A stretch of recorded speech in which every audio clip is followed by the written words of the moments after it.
Él introduce el asunto de la profecía ya en el primer versículo. Dice, profecía sobre Nínive.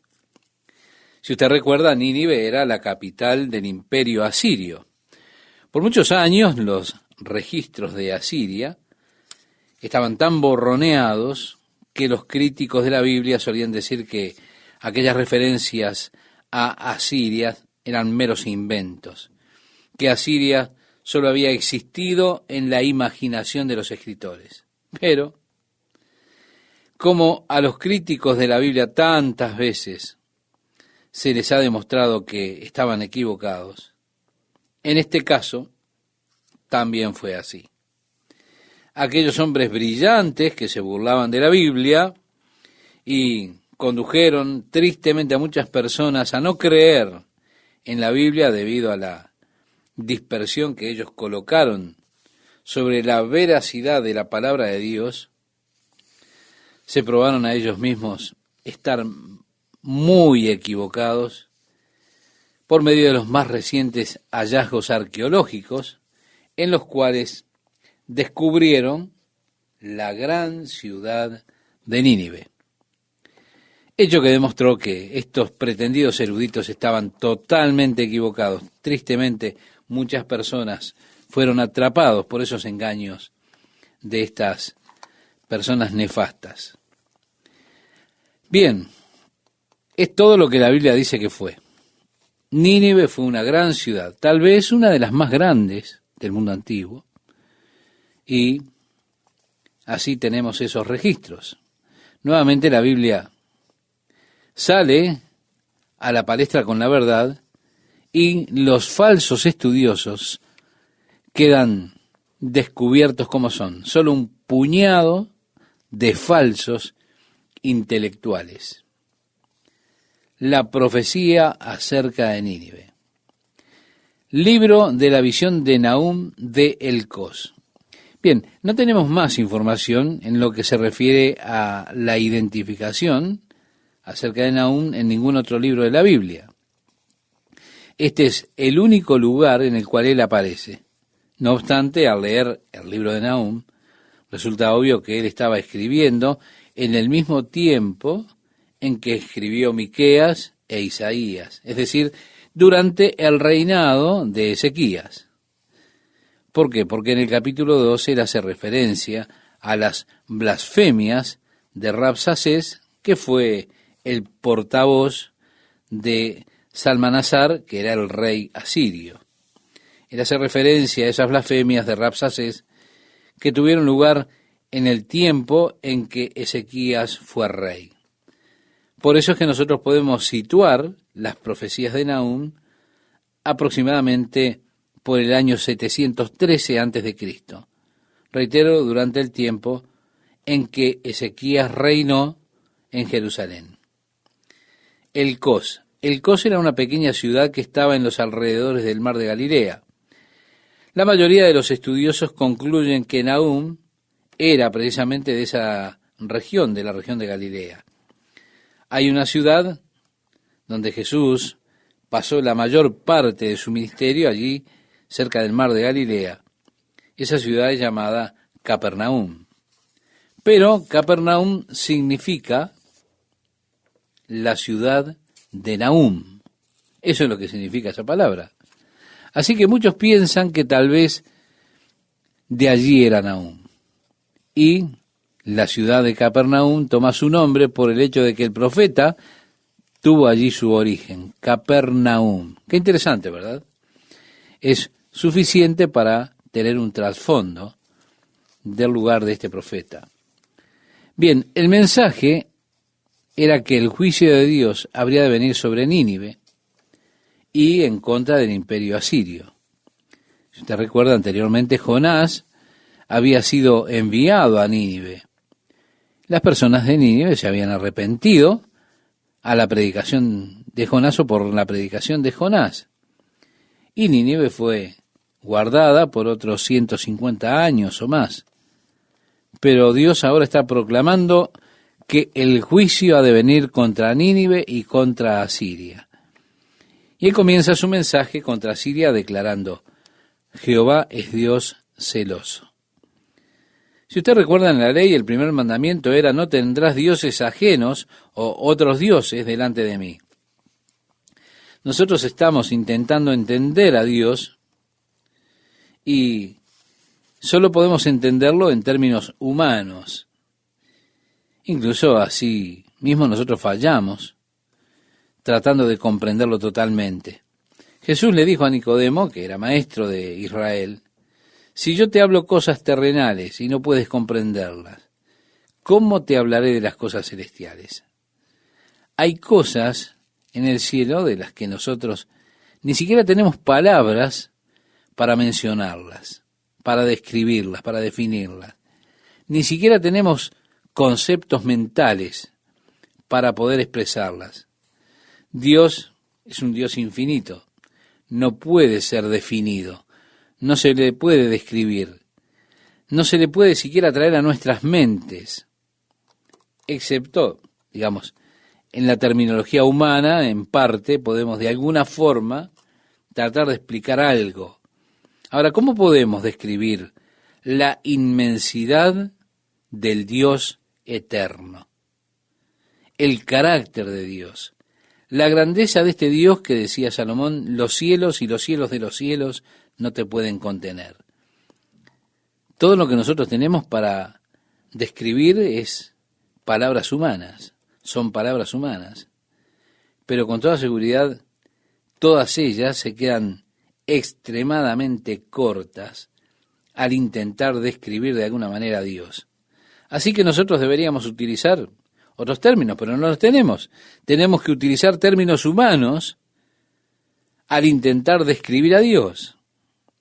Por eso, los celos, cuando hablamos de celos, hablamos de algo que es un término humano, pero un término que es utilizado para describir cómo Dios no quiere que usted entregue su afecto a otros ídolos, a cualquier otro Dios, cualquier otro ideal. Es que todo hombre tiene un Dios, incluso el hombre que se proclama ser ateo. ¿Por qué? Porque el Dios de una persona es aquella pasión que gobierna su vida. Y sea cual fuere esa pasión que gobierna su vida, ese, precisamente, es su Dios. Ahora, Dios no quiere que ninguna otra pasión gobierne su vida. Él quiere ser la pasión de su vida. Y si usted permite que cualquier otra cosa lo sustituya a Él es desplazado. Entonces su desagrado se describe con términos humanos, con la palabra celos. No obstante, con Dios tenemos un motivo totalmente diferente cuando pensamos en celos en cuanto al término humano y lo que son los celos en el orden humano. Pensar en celos en términos humanos hace que nosotros nos pongamos, por ejemplo, celosos porque nuestro territorio está siendo amenazado. Generalmente los celos humanos, o en términos humanos, tienen que ver con egoísmo detrás de esos celos. Y evidentemente eso está en la lista que el apóstol Pablo deja en el capítulo 5 de su carta a los Gálatas como una de las obras de la carne. Pero debido a que este es el término que nosotros solemos utilizar para describir el desagrado de Dios, tenemos que entenderlo, que esto tiene que ver si usted tiene otra pasión o otro amor que gobierna su vida, domina su vida, en relación a Dios. Es allí donde nosotros utilizamos este término, no tenemos otro para utilizar. Dios, al utilizar el término acerca de sí mismo, habla de su desagrado, y desagrado que es debido a su tremendo amor que tiene por usted. Él sabe que usted no puede llegar a lo que es mejor para usted mientras usted se encuentre atraído, atrapado, yendo tras alguna otra idea o otro Dios, otra pasión en su vida. Así que en el uso del término, nosotros no debemos pensar en el uso que es puramente humano del término. Reitero que son los celos que traen o llevan o conllevan egoísmo detrás de esos celos porque nuestro territorio o lo que nosotros queremos está siendo amenazado. No, no, no. Dios es celoso de usted porque Dios lo ama tanto. Él solo quiere lo mejor para su vida. Él sabe muy bien que si usted tiene cualquier otro amor, cualquier otra pasión, cualquier otro ídolo, cualquier cosa que esté dejando a Dios en segundo lugar, usted ha de sufrir las consecuencias. Usted no conseguirá, no logrará aquello que es lo mejor para usted. Y el deseo de Dios hacia nosotros, precisamente, es que, como Él lo declara, siempre es lo bueno para nosotros. El propósito, la intención de Dios para nuestra vida son buenos. Dios es celoso. Ahora el profeta agrega, celoso y vengador. Es decir, Dios toma venganza, Él declara, mía es la venganza, yo pagaré, dice el Señor. Sí, ha de llegar un día, el día del juicio. Usted no puede pecar impunemente delante de Dios pensando que usted nunca tendrá que responder por eso. Claro que no. Dios, evidentemente, no siempre trae a juicio rápidamente a una persona. El Señor es muy paciente, es muy sufrido, es muy amoroso. Ahora, muchas personas malentienden esto, se confunden lo sufrido, que es Dios, como si Dios fuera débil. Y entonces ellos piensan que Dios nunca los juzgará, pero no es así. Dios ha de juzgar, Él traerá venganza y retribución sobre aquellos pecadores que no se arrepintieron y no se volvieron a Él. Ahora, Él está describiendo, reitero, la actitud de Dios hacia esa horriblemente malvada ciudad de Nínive, llena de prácticas ocultas, de ídolos, llena de personas inhumanas, feroces, realmente personas crueles. Y es a ellos que se dirigen cuando dice Jehová es vengador y lleno de indignación, se venga de sus adversarios y guarda enojo para sus enemigos. Nosotros leemos en el libro de Hebreos, horrenda cosa es caer en manos del Dios vivo. Ahora, están aquellos que se oponen a pensar en Dios en términos de juicio, venganza, ira. Les gusta pensar en Dios solo en términos de amor. Y es cierto que Dios es amor. Claro que sí. No hay otro amor en el universo que pueda compararse con el amor de Dios. Es más, nosotros ni siquiera podemos llegar a comprender el amor de Dios tal cual lo declara la palabra de Dios. Ni la altura, ni la profundidad, la anchura o la longura del amor de Dios. No, excede a todo conocimiento. Es mucho más profundo, es mucho más completo que cualquier experiencia a nivel humano. Sí, Dios es amor, pero no olvide, Dios también es un Dios justo. Es un Dios santo que traerá juicio contra el pecado. Y a pesar de que pareciera que el juicio se está demorando, usted puede estar totalmente seguro que Dios se vengará del mal.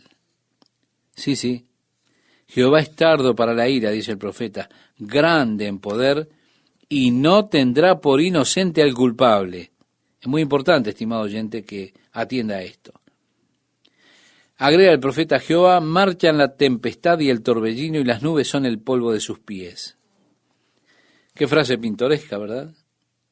Pensamos en el polvo en los pies de Dios. Él amenaza al mar y lo hace secar, y agosta todos los ríos. Basán fue destruido, y el Carmelo y la flor del Líbano fue destruida. Él puede, si lo desea, si así lo desea, crear una sequía de este tamaño. Agrega, los montes tiemblan delante de él y los collados se derriten.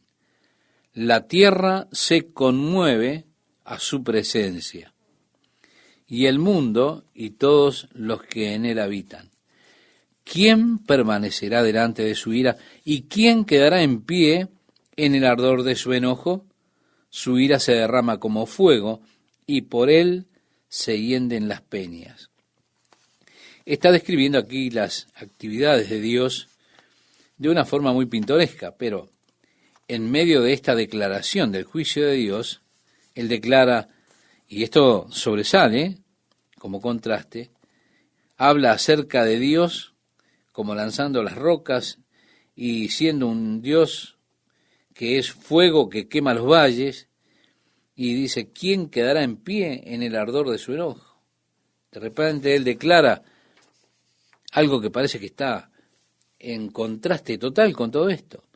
Dice el versículo 7, Jehová es bueno. Bien, este es un fundamento básico de teología que todos nosotros deberíamos incorporar a nuestro entendimiento. Dios es bueno. Mire, si usted no sabe nada más que esto, o usted no sabe nada más de la teología, al menos sepa que Dios es bueno. Es importante para usted saber esto. Es algo que yo lo acepto por fe. Yo lo acepto creyendo en la palabra de Dios. Acepto, reitero, por fe que Dios es bueno, porque no siempre mis circunstancias, las circunstancias de mi vida, parecerían indicar que Dios es bueno.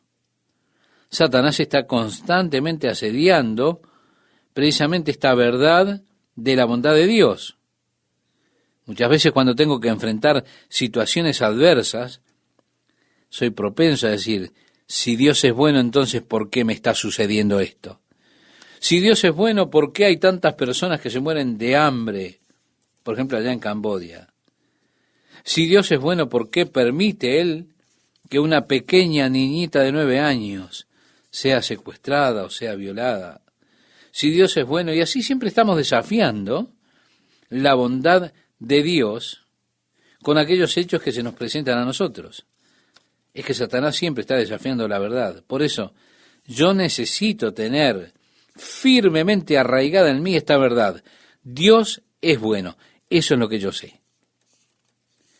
Mira, hay un salmo de Asaf muy interesante, el Salmo 73. Un salmo en el cual el salmista comienza haciendo una declaración. Ciertamente es bueno Dios para con Israel, para con los limpios de corazón. Pero mire, después él dice, en cuanto a mí, cuando intenté comprender el mundo a mi alrededor, casi se deslizaron mis pies. Cuando vi la prosperidad del malvado, y vi lo bien que les iba, y miré mis propios problemas, y aquí estoy intentando servir a Dios. He intentado tener un corazón limpio, he intentado hacer las cosas correctas, y todos me presionan, estoy en problemas. Aquí están estos hombres engañando, mintiendo, robando, blasfemando, y parecen no tener ningún problema, todos parecen estar bien, todo parece estar bien para ellos. Cuando busco comprender esto, casi se deslizaron mis pies, decía el salmista. Casi se deslizan mis pies cuando intenté comprender esto, hasta que fui al santuario de Dios, y entonces yo vi su final. Yo sentí celos del malvado, sentí celos del hombre impío. Parecía que él tenía todo, hasta que fui al santuario de Dios. ¿Qué sucedió luego, estimado oyente? En el santuario de Dios, su visión fue correcta.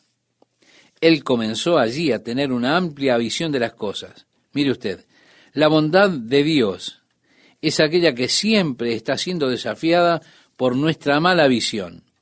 Cuando nosotros solamente miramos las cosas cercanas, aquellas que nos rodean, nuestra visión no va más allá.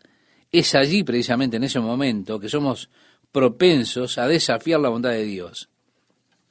Decimos, las cosas están saliendo mal para mí el día de hoy. Si Dios es bueno, ¿cómo es que las cosas me van tan mal? ¿Por qué? Porque solamente estamos mirando aquello que tenemos delante de nuestros ojos. Bien decía el salmista, hasta que entrando al santuario de Dios, comencé a ver las cosas en perspectiva. Comencé a tener una visión eterna. La visión de la eternidad se hizo imagen. De alguna forma, en esa visión eterna, las cosas comenzaron a tener su balance correcto. parafraseando un poco la Biblia, decimos así. Pero es que ese, estimado oyente, es nuestro problema. El problema es que nosotros no tenemos una vista muy larga, una vista de largo plazo, no, sino que miramos alrededor nada más y nos confundimos. Pero cuántas de esas cosas que usted pensaba que fueron o que eran desastres, mirándolas allí al lado suyo, después resulta que ve la mano de Dios y se da cuenta qué importantes fueron ellas para su desarrollo, qué importantes fueron ellas para su futuro. Mire, Dios me puso a mí en algunos lugares en el ministerio que usted ni siquiera lo creería.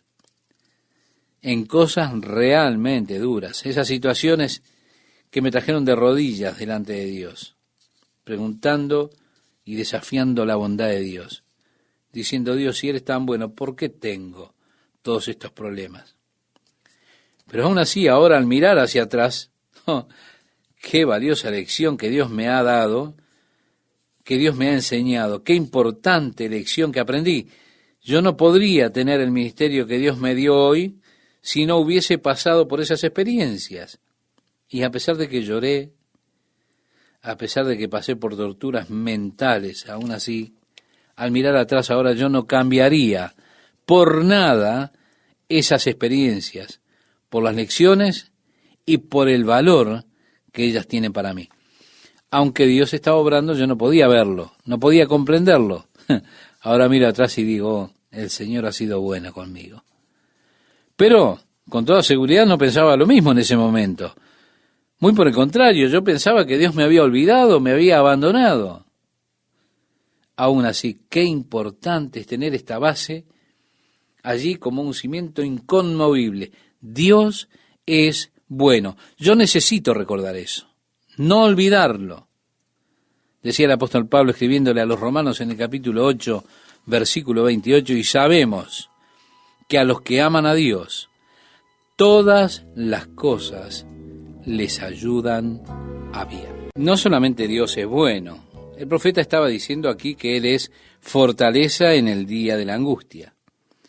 Dios no promete que usted nunca ha de tener problemas, no, Él no hace eso. Si usted lee en el libro de Job, allí podemos leer que como las chispas se levantan para volar por el aire, así el hombre nace para la aflicción. Estimado oyente, usted habrá de tener aflicción, pero los problemas vienen siempre. Ahora, siempre que vengan los problemas, el Señor es nuestra fortaleza. La cosa resulta que si usted no es un hijo de Dios, cuando vengan los problemas, usted no tendrá lugar donde refugiarse. Pero el Hijo de Dios siempre tiene en Dios un refugio. El nombre del Señor es una torre fuerte. El justo corre hacia ella y está a salvo. Después declara Nahum: y conoce a los que en él confían. Sí, Dios le conoce. Ahora, ¿no es grandioso eso? Saber que Dios me conoce. Pero es que Dios no solo me conoce, Él está pensando en mí constantemente. Ahora, esto está más allá de mi mente. Como dicen hoy, esto me vuela la cabeza. El que Dios constantemente esté pensando en mí. Él vuelve ahora a hablar acerca del juicio de Dios que está viniendo, está llegando sobre los ninivitas. El profeta da esa pequeña palabra de aliento al pueblo de Dios, pero nos dice también que habrá de haber algunos problemas que son problemas reales. En este caso, el profeta se vuelve y comienza a hablar acerca del juicio de Dios. Los ejércitos asirios habrían de venir, habrían de rodear la ciudad, y ellos habrían de ver a Dios haciendo una obra de venganza sobre ellos. Dios es bueno, Él conoce a quienes confían en Él. A partir del versículo 8, nosotros leemos: mas con inundación impetuosa consumirá a sus adversarios, y tinieblas perseguirán a sus enemigos. ¿Qué pensáis contra Jehová? Él hará consumación. no tomará venganza 2 veces de sus enemigos. Es decir, ellos no volverán nuevamente, han de ser exterminados. Aunque sean como espinos entretejidos y estén empapados en su embriaguez, serán consumidos como hojarasca completamente seca. Es una profecía muy interesante porque cuando descubrimos finalmente la historia de Asiria, nosotros encontramos que esa gran ciudad, que fue destruida por una confederación de medos y persas, y los babilonios, por supuesto, estaban allí, se juntaron y vinieron contra esa gran ciudad de Nínive. Cuando ellos vinieron contra la ciudad de Nínive, el ejército de Nínive salió contra ellos. Y en 3 ocasiones los vencieron finalmente, como diríamos, a fondo.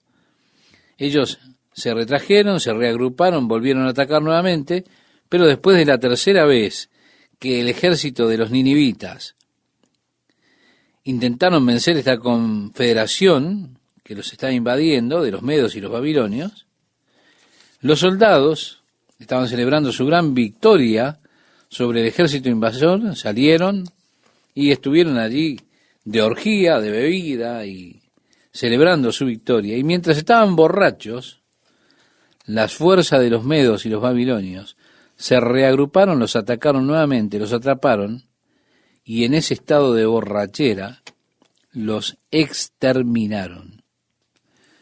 Aunque sean como espinos entretejidos, decía el profeta, y estén empapados en su embriaguez, serán consumidos como hojarasca completamente seca. Esta porción de la profecía de Nahum fue cumplida totalmente cuando fueron destruidas las fuerzas de Nínive, allí fuera de la ciudad de Nínive. Todavía tenían que tomar esa ciudad, pero esta es una profecía de la batalla que ocurrió fuera de la ciudad. En el versículo 11, el profeta está haciendo referencia a Rabsacés. Rabsacés es aquel que vino con su carta blasfema de parte de Sennacherib, blasfemando el Dios en quien los israelitas confiaban. Y dice a partir del versículo 11, de ti salió el que imaginó mal contra Jehová, un consejero perverso. Así ha dicho Jehová, aunque reposo tengan y sean tantos, aún así serán talados, y él pasará. Recuerde, el ángel del Señor pasó a través de ellos y fueron muertos 185.000 soldados, como relata el libro de los Reyes. Bastante te he afligido, no te afligiré ya más, porque ahora quebraré su yugo de sobre ti y romperé tus coyundas. Y así el sitio que los asirios habían hecho contra Jerusalén fue roto cuando Dios pasó a través de ellos y destruyó su ejército. Mas acerca de ti mandará Jehová, que no quede ni memoria de tu nombre, de la casa de tu Dios destruiré escultura y estatua de fundición, allí pondré tu sepulcro porque fuiste vil. Deja la escena inmediata y ahora la profecía se traslada al futuro. Y un día a un futuro desde nuestro día presente. Está hablando ahora de ese glorioso día en que el reino de Dios se ha establecido en la tierra. He aquí sobre los montes los pies del que trae buenas nuevas, del que anuncia la paz. Cuando Nínive caiga, cuán grandes serán las noticias de los mensajeros que han de venir corriendo con las nuevas de que Nínive ha sido destruida. Esa era la profecía inmediata. El mundo se regocijará. Pero también esto tiene un sentido secundario, es una profecía de doble referencia que tiene que ver con un evento todavía futuro. Celebra, oh Judá, tus fiestas. Bueno, Israel, por supuesto, ya ha perecido, han sido destruidos por Asiria, mirando la historia hacia atrás. Y le dice, celebra, oh Judá, tu fiesta, cumple tus votos, porque nunca más volverá a pasar por ti el malvado, pereció del todo. Es decir, los asirios no volverán nuevamente, serán finalmente cortados. Por supuesto, más tarde, los babilonios, que vinieron bajo Nabucodonosor, destruyeron Jerusalén. Pero en cuanto a los asirios, ellos finalmente fueron totalmente cortados. Tanto que si yo le pregunto a usted, estimado oyente, si usted ha conocido algún asirio últimamente, usted tendrá que decirme que no, porque fueron borrados totalmente. Y él está describiendo ahora el sitio de Asiria, ese sitio que fue hecho por la confederación de los medos y los babilonios, refiriéndose a esos hombres como aquellos que los destruirían. Subió destruidor contra ti, ¿se da cuenta? Guarda la fortaleza, vigila el camino, cíñete los lomos, refuerza mucho tu poder, porque Jehová restaurará la gloria de Jacob como la gloria de Israel, porque saqueadores los saquearon y estropearon sus mugrones. El escudo de sus valientes estará enrojecido, los varones de su ejército vestidos de grana. Está describiendo ahora el ejército de medos y babilonios. Hay algunas personas que dicen que la Biblia predice la era del automóvil y usan las escrituras como esta en particular, pero esto como que es ampliar mucho el significado, ¿verdad? No, yo no estoy con eso. Ahora me resulta interesante lo que dicen. Aquí él está diciendo el carro como fuego de antorchas. Dicen, ve, aquí están los focos de los automóviles. El día que se prepare, temblarán las hayas. Los carros se precipitarán en las plazas, con estruendo rodarán por las calles.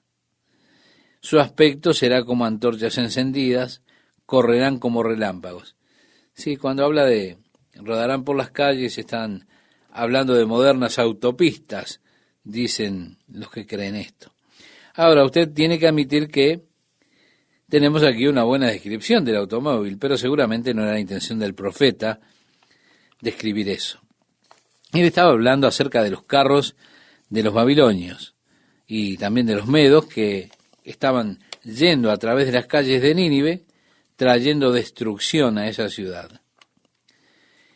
El versículo 5 del capítulo 2 nos dice, se acordará él de sus valientes, se atropellarán en su marcha, se apresurarán a su muro, y la defensa se preparará. Las puertas de los ríos se abrirán, y el palacio será destruido. Tenemos otra fascinante profecía cuando uno lee el relato histórico. Aunque ellos estaban sitiando allí los muros de Nínive, con todo no podían entrar. Pero vino una tormenta tremenda y muchísima lluvia que cayó en un periodo muy breve de tiempo. Dice el río Tigris, que fluía a través de la ciudad de Nínive, se desbordó, que inundó la ciudad y minó los cimientos de las murallas. Una gran parte de la muralla de Nínive fue destruida por la inundación del río Tigris. Y antes de que ellos pudieran reconstruir los muros, por supuesto, la inundación retrocedió y los ejércitos vinieron, hicieron una brecha en el muro, que estaba devastado por la inundación. Y nuevamente las puertas de los ríos se abrirán y el palacio será destruido, decía el profeta. Sí, los cimientos fueron disueltos, deshechos, y por supuesto el rey entró allí con toda la riqueza y su reino, y él se prendió fuego, él con su tesoro. Por supuesto tomaron solamente el oro derretido y la plata. Dice ahora el profeta, y la reina, el término Husab, que aparece en la versión inglesa, significa y lo que está determinado o lo que está destinado. Será cautiva, mandarán que suba, y sus criadas la llevarán gimiendo como palomas, golpeándose sus pechos. Fue Nínive de tiempo antiguo como estanque de aguas, pero ellos huyen. Dicen, deteneos, deteneos, pero ninguno mira. Un pánico que los habría de tomar. El pueblo comenzaría a correr, los otros llamarían diciendo, vamos, deténganse, pero el pánico los había tomado y ellos huían. Por supuesto, usted lee el registro histórico y usted encontrará que precisamente esto fue lo que sucedió. A partir del verso 9 leemos, saquead plata, saquead oro, no hay fin de las riquezas y suntuosidad de toda clase de efectos codiciables. Una tremenda riqueza fue obtenida por los babilonios y los medos cuando conquistaron Nínive. Vacía, agotada y desolada está, y el corazón desfallecido, temblor de rodillas, dolor en las entrañas, rostros demudados. ¿Qué es de la guardia de los leones y de la majada de los cachorros de leones? Donde se recogía el león y la leona y los cachorros del león, y no había quien los espantase. ¿Dónde está la ciudad de Nínive? Está diciendo allí que es como un león conquistado del todo. El león arrebataba en abundancia para sus cachorros y ahogaba para sus leonas, y llenaba de presa sus cavernas y de robo sus guaridas. Heme aquí contra ti, dice Jehová de los ejércitos. Encenderé y reduciré a humo tus carros, y espada devorará tus leoncillos, y cortaré de la tierra tu robo, y nunca más se oirá la voz de tus mensajeros. Rabsacés y esos otros mensajeros, sí, fueron cortados definitivamente, fueron cortados para siempre. Ay de ti, ciudad sanguinaria, toda llena de mentira y de rapiña, sin apartarte del pillaje. Chasquido de látigo y fragor de ruedas, caballo atropellador y carro que salta. Bueno, suponga que hubiesen sido helicópteros, pero no fue así. Jinete enhiesto y resplandor de espada, resplandor de lanza, multitud de muertos. Estimado oyente, Dios ahora está dando la razón por la cual habría de ser destruida esta ciudad de Nínive. Y multitud de cadáveres, cadáveres sin fin, y en sus cadáveres tropezarán a causa de la multitud de las fornicaciones de la ramera de hermosa gracia, maestra en hechizos, que seduce a las naciones con sus fornicaciones y a los pueblos con sus hechizos. Heme aquí contra ti, dice Jehová de los ejércitos, y descubriré tus faldas en tu rostro, y mostraré a las naciones tu desnudez, y a los reinos tu vergüenza, y echaré sobre ti inmundicias, y te afrentaré, y te pondré como estiércol. Todos los que te vieren se apartarán de ti y dirán, Nínive es asolada, ¿quién se compadecerá de ella? ¿Dónde te buscaré consoladores? ¿Sí? El juicio de Dios está por venir, han de ser arrasados. Y ahora el Señor dice, ¿eres tú mejor que Tebas? Es decir, ¿piensas que habrás de escapar del juicio de Dios? Tebas, que estaba asentada junto al Nilo, está hablando de Oren, Nilo, río arriba, cerca de 160 kilómetros desde el Cairo, rodeada de aguas cuyo baluarte era el mar y aguas por muro. Etiopía era su fortaleza, también Egipto, y eso sin límite. Fut y Libia fueron sus ayudadores, aunque vino Libia en su defensa. Sin embargo, ella fue llevada en cautiverio. También sus pequeños fueron estrellados en las encrucijadas de todas las calles, y sobre sus varones echaron suertes, y todos sus grandes fueron aprisionados con grillos. Tú también serás embriagada y serás encerrada. Tú también buscarás refugio a causa del enemigo. Todas tus fortalezas serán cual higueras con brevas, que si las sacuden, caen en la boca del que las ha de comer. He aquí, tu pueblo será como mujeres en medio de ti. Las puertas de tu tierra se abrirán de par en par a tus enemigos. Hicimos referencia a cómo fueron destruidos los muros de la ciudad por la inundación y luego, como dice aquí, fuego consumirá tus cerrojos.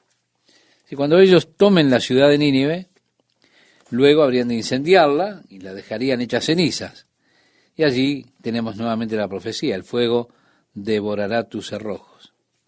Y ahora dice, prepárense para la invasión, porque a partir del verso 14 leemos, provéete de agua para el asedio, refuerza tus fortalezas. Entra en el lodo, pisa el barro, refuerza el horno, allí te consumirá el fuego, te talará la espada, te devorará como pulgón, multiplícate como langosta, multiplícate como el langostón. Multiplicaste tus mercaderes más que las estrellas del cielo, la langosta hizo presa y voló. Tus príncipes serán como langostas, y tus grandes como nubes de langostas que se sientan envallados en día de frío.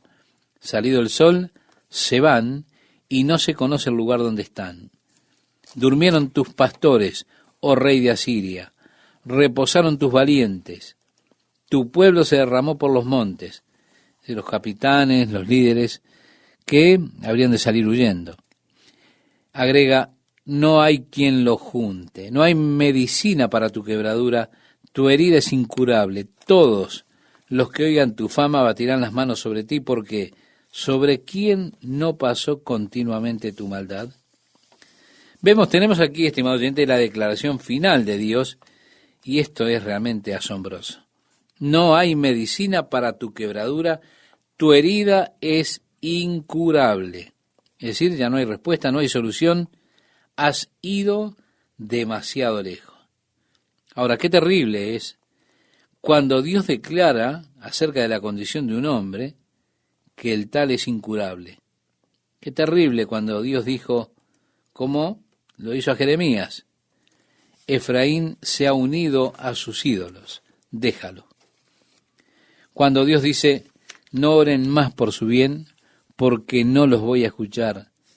Cuando Dios declara la condición irreparable de un hombre, qué tristeza, ¿verdad? Asiria fue uno de los imperios más crueles en la historia. Ahora, ellos eran realmente sádicos. A los cautivos los torturaban, los mutilaban. Realmente había allí una crueldad deliberada para infundir temor en el corazón de sus enemigos. Y eso realmente funcionaba. El mundo estaba aterrado de Asiria.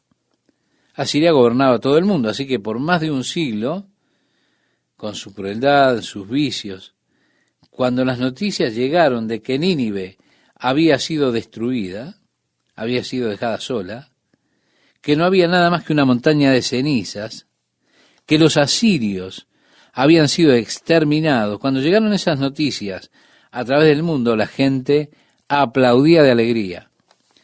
No había lamento por la caída de Nínive por causa precisamente de la excesiva maldad que había en esa gente. Así que Dios testifica contra el imperio asirio, testifica contra su capital, Nínive, y lo hace a través de Nahum. Estimados oyentes, son profecías destacables que han sido completamente, totalmente, literalmente cumplidas.